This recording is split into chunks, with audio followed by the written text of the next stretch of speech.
Old pension, पुरानी pension हमारी बुढ़ापे की लाठी है। ओल्ड पेंशन की मांग को लेकर इस जिले में खोला मोर्चा। बुढ़ापे में सम्मान से जीने का एकमात्र सहारा है। नई पेंशन व्यवस्था ने हमारा वह सम्मान छीन लिया है। शिक्षकों और कर्मचारियों ने इस सम्मान को वापस पाने के लिए अपने आंदोलन को जन आंदोलन में परिवर्तित करने का प्रण कर लिया है और यह निश्चय किया है कि वह निजीकरण और नई पेंशन व्यवस्था के दुष्प्रभावों को जनवरी से जनवरी तक पहुंचाएगा। अटेवा पेंशन बचाओ मंच ने उजागर लाल इंटर कॉलेज में शिक्षक और कर्मचारियों ने पुरानी पेंशन स्कीम के विरोध में सभा की। कर्मचारियों ने मतदान व पुरानी पेंशन स्कीम को लेकर जागरूकता मार्च निकाला। अटेवा पेंशन बचाओ मंच के राष्ट्रीय अध्यक्ष विजय कुमार बंधु ने कहा कि पुरानी पेंशन हमारी बुढ़ापे की लाठी है। बुढ़ापे में सम्मान से जीने का एकमात्र सहारा है।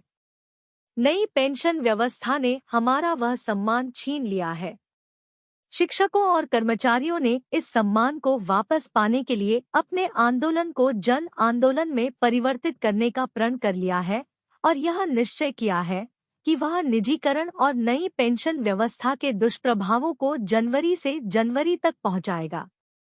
राष्ट्रीय प्रवक्ता डा राजेश यादव ने कहा कि पुरानी पेंशन स्कीम की मुहिम से प्रत्येक शिक्षक, कर्मचारी और उनके परिवार वालों, रिश्तेदारों को जोड़ने के लिए एक सघन अभियान चलाया जाएगा। जिलाध्यक्ष अवनीश कुमार ने कहा कि संगठन के प्रत्येक कार्यक्रम को पूरी प्रतिबद्धता से संचालित किया जाएगा। कार्यक्रम का संचालन डा आर.के. अहिरवार ने किया। जिला मंत्री एस.पी. सिंह, जिला कोषाध्यक्ष अंकुर गुप्त, मनोज वर्मा, रमेश पाल, डा सविता लाल, सहसंयोजक दिल हुसैन, सहसंयोजक पूजा सक्सेना, ख्याति सिंह, बिंदु, संजय कुमार, विकास सैनी, सबल सिंह, रामकिशोर, सुशील कुमार, महेंद्र, सुनील कुमार भारत, डा हरिकेश उपस्थित रहे। ओपीएस, पुरानी पेंशन बहाल होगी या जारी रहेगा एनपीएस? 6 दिन में साफ होगी तस्वीर, क्या निकल गया है कोई बीच का रास्ता? 1 फरवरी को लोकसभा में पेश होने वाले अंतरिम बजट में ओपीएस एनपीएस को लेकर सरकार अपनी स्थिति को स्पष्ट कर सकती है।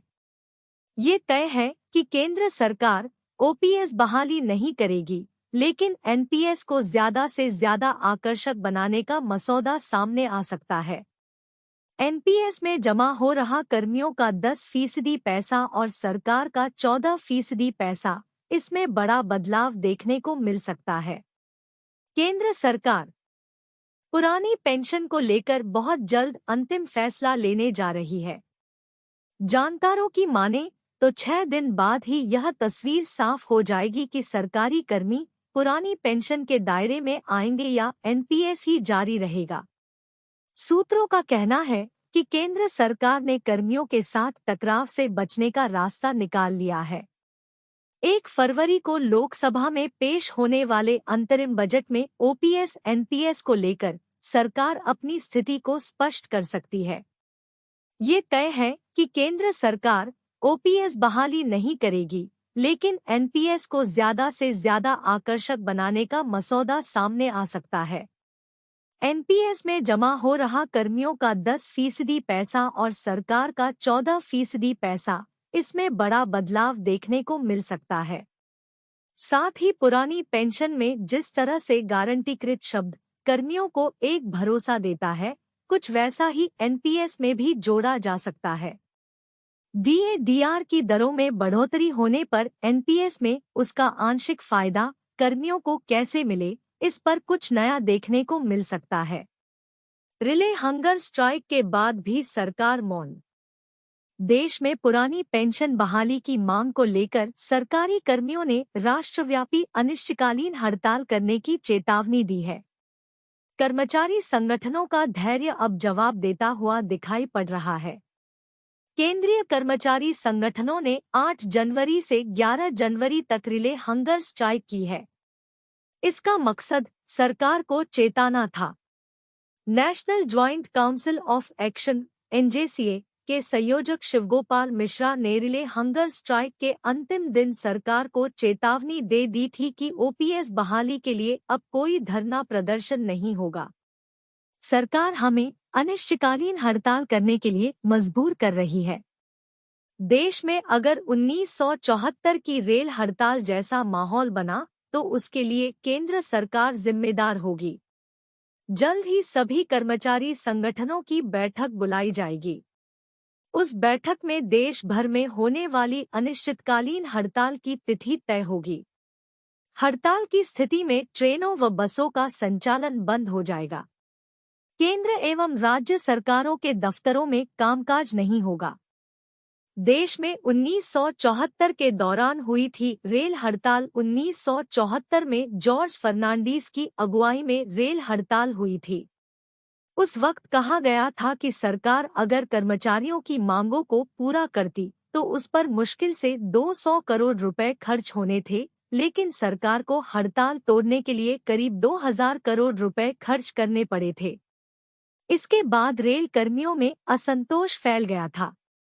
वह हड़ताल 8 मई 1974 को प्रारंभ होकर 27 मई 1974 तक चली थी। इस दौरान रेलवे में सारा कामकाज ठप हो गया था। हजारों लोगों को जेल जाना पड़ा था। अनेक लोगों को नौकरियों से हाथ धोना पड़ा था। शिवगोपाल मिश्रा का कहना था, हमने सरकार के समक्ष कई बार आग्रह किया है कि पुरानी पेंशन लागू की जाए। सरकारी कर्मियों को बिना गारंटी वाली एनपीएस योजना को खत्म करने और परिभाषित एवं गारंटी वाली पुरानी पेंशन योजना की बहाली से कम कुछ भी मंजूर नहीं है। इसके लिए समय समय पर ज्ञापन सौंपे गए हैं। कैबिनेट सचिव के साथ बैठक में यह मुद्दा उठाया गया है। दिल्ली में सरकारी कर्मियों की कई रैलियां हो चुकी हैं। इनमें केंद्र और राज्यों के लाखों सरकारी कर्मियों ने हिस्सा लिया था। इतना कुछ होने पर भी केंद्र सरकार ने कर्मियों की इस मांग की तरफ कोई ध्यान नहीं दिया। केंद्र सरकार अड़ियल रवैया अख्तियार कर रही है। कर्मियों को स्ट्राइक करने के लिए मजबूर कर रही है। मिश्रा ने कहा, कोविड में हमने 11,000 गाड़ियां चलाई थी। हमारे 3,000 कर्मी शहीद हुए थे। हर साल 400 से अधिक रेल कर्मी मारे जा रहे हैं। क्या कोविड में कोई मंत्री, एमपी, एमएलए शहीद हुआ? अब धरना खत्म है, हम हड़ताल पर जाएंगे। सरकार को ध्यान रखना चाहिए कि 1974 की रेल हड़ताल के बाद प्रधानमंत्री इंदिरा गांधी ने इमरजेंसी लगाई थी। उसके बाद उन्हें मुंह की खानी पड़ी थी। मौजूदा सरकार ऐसी नौबत सरकार न लाए। डस्टबिन है एनपीएस, मंजूर नहीं संशोधन। National movement for old pension scheme NMOPS के राष्ट्रीय अध्यक्ष विजय कुमार बंधु का कहना है, केंद्र सरकार एनपीएस में संशोधन करने जा रही है। हम ऐसे किसी भी संशोधन के लिए आंदोलन नहीं कर रहे हैं। कर्मियों को गारंटीकृत पुरानी पेंशन ही चाहिए।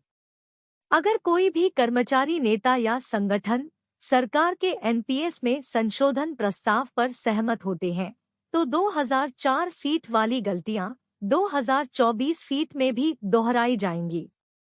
एनपीएस एक डस्टबिन है। करोड़ों कर्मियों का 10% पैसा और सरकार का 14% पैसा डस्टबिन में जा रहा है। यह स्वीकार्य नहीं है। पुरानी पेंशन बहाली तक कर्मियों का आंदोलन जारी रहेगा। वित्त मंत्रालय की कमेटी की रिपोर्ट का कोई मतलब नहीं है। यह रिपोर्ट पेश हो या न हो, इससे कर्मियों को कोई मतलब नहीं है। वजह, यह कमेटी ओपीएस लागू करने के लिए नहीं बल्कि एनपीएस में सुधार के लिए गठित की गई थी। अनिश्चितकालीन हड़ताल के लिए सहमति। एआईडीएफ के महासचिव सी श्रीकुमार का कहना है, लोकसभा चुनाव से पहले पुरानी पेंशन लागू नहीं होती है तो भाजपा को उसका खामियाजा भुगतना पड़ेगा। कर्मियों, पेंशनरों और उनके रिश्तेदारों को मिलाकर यह संख्या 10 करोड़ के पार चली जाती है। चुनाव में बड़ा उलटफेर करने के लिए यह संख्या निर्णायक है। यही वजह है कि कर्मचारी संगठन अब विभिन्न राजनीतिक दलों से संपर्क कर रहे हैं। अगर वे कर्मचारियों की मांग मान लेते हैं तो 10 करोड़ वोटों का समर्थन संबंधित राजनीतिक दल के पक्ष में जा सकता है। देश के दो बड़े कर्मचारी संगठन रेलवे और रक्षा सिविल ने अनिश्चितकालीन हड़ताल के लिए अपनी सहमति दे दी है। स्ट्राइक बैलेट में रेलवे के 11 लाख कर्मियों में से 96% कर्मचारी ओपीएस लागू न करने की स्थिति में अनिश्चितकालीन हड़ताल पर जाने के लिए तैयार है। इसके अलावा रक्षा विभाग सिविल के 4 लाख कर्मियों में से 97% कर्मी हड़ताल के पक्ष में है। केंद्र सरकार एनपीएस में ही ओपीएस जैसे कुछ प्रावधानों को शामिल कर सकती है, जैसे रिटायरमेंट पर मिली बेसिक सैलरी का एनपीएस में 40 से 45% भुगतान बतौर पेंशन देने पर विचार हो रहा है। ऐसे किसी भी प्रस्ताव को स्वीकार नहीं किया जाएगा। ये बातें केवल ओपीएस से ध्यान भटकाने का प्रयास है।